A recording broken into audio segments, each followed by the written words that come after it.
Greetings and welcome. How are we all feeling at the moment? Today's topic is on confidence, and confidence can be very difficult for us because a lot of the time we are mistreated in our pasts and we don't learn good self-esteem, a good self-concept. We don't develop our self-worth.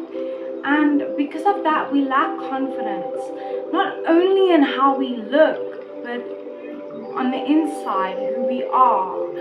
And when you're not confident in yourself, you don't feel good. You struggle socially, you struggle with your self-concept, which means you don't know how to define, identify, or relate to yourself. And confidence is actually such a great tool to have. Remember, confidence is an inner process. It's not something that we can copy from someone else because everyone has their own level of confidence. And it's something that we have to find within ourselves. It's something that we have to create. When we become okay with who we are, when we become proud of who we are, and it's so important that we build this confidence because if we don't, we'll never have inner peace. We'll never get along with our inner self and we'll struggle in the inner relationship. So remember that it takes some time and it's something that you have to create, establish within yourself as well. And that can be really challenging, especially if you have past trauma, you've been treated badly in your past. Remember that confidence has to do with your self-concept. Your self-concept is how you define yourself, as I have mentioned. If you cannot have a good definition of who you are, you may struggle with your identity. You may struggle to relate to yourself. And self-concept is all about defining the self. Who are you actually? How do you relate to these things?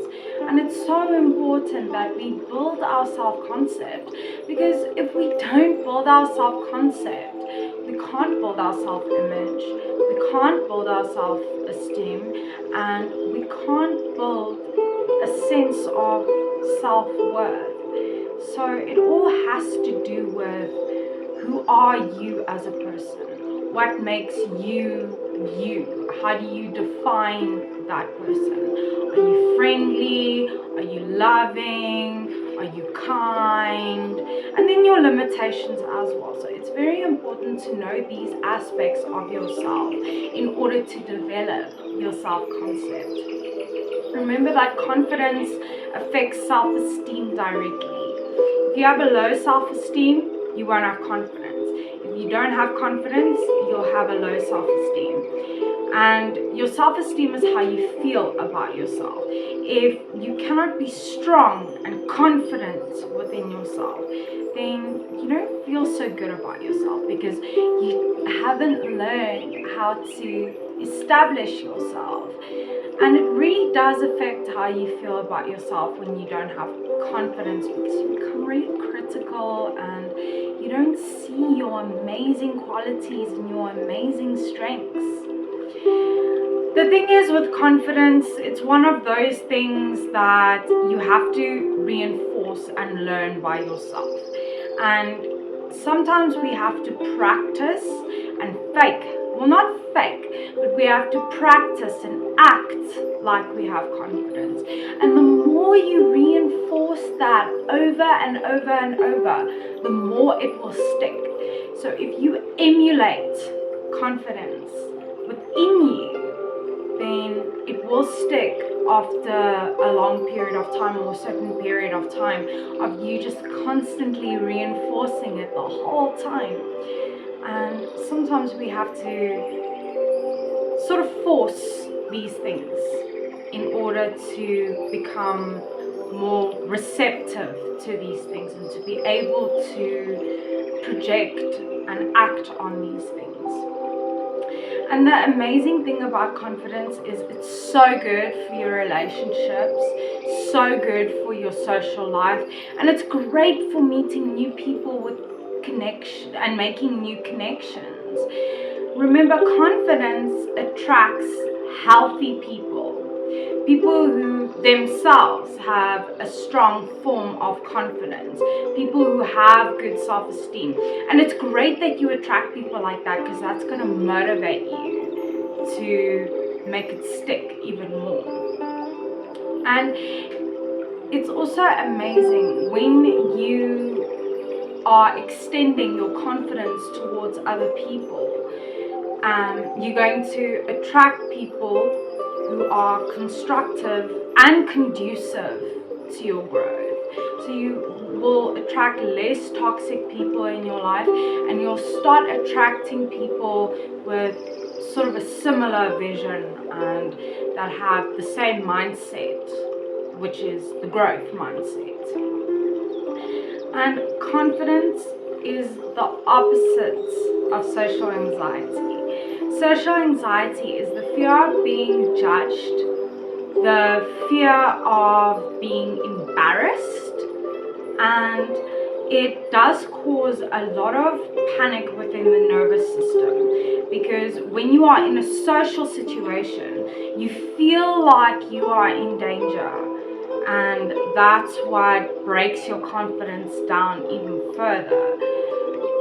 If you practice more confidence and you grow in strength within yourself, then you can start working through your social anxiety, because people with social anxiety tend to have low self-esteem. They're afraid that people are going to reject them, people are going to abandon them, people are going to judge them, people are going to make a fool out of them.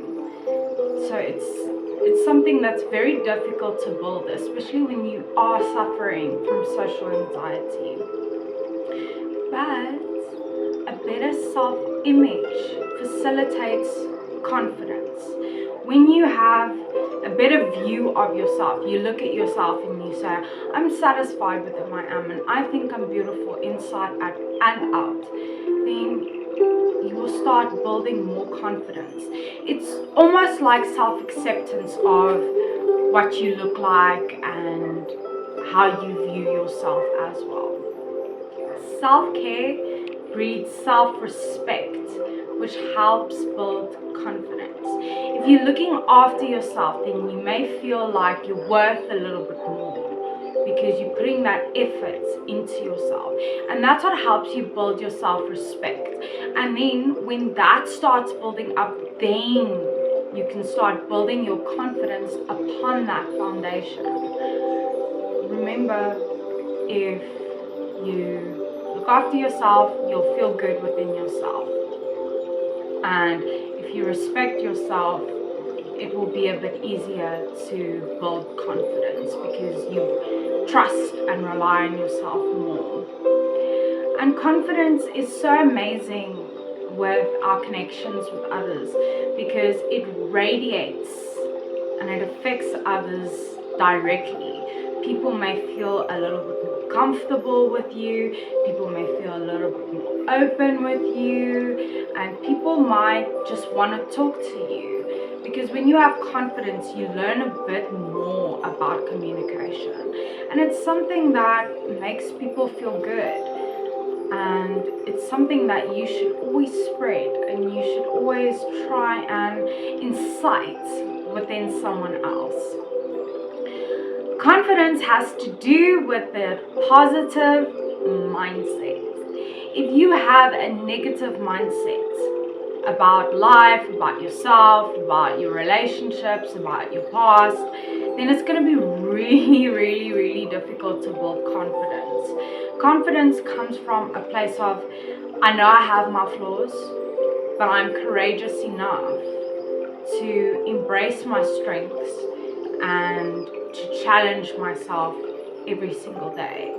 And you can't have confidence without having a positive mindset. They go hand in hand.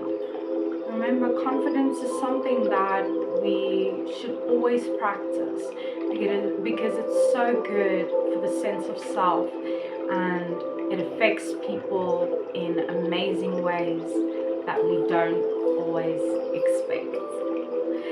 So remember, you are unique and valuable. Take care of that stunning person.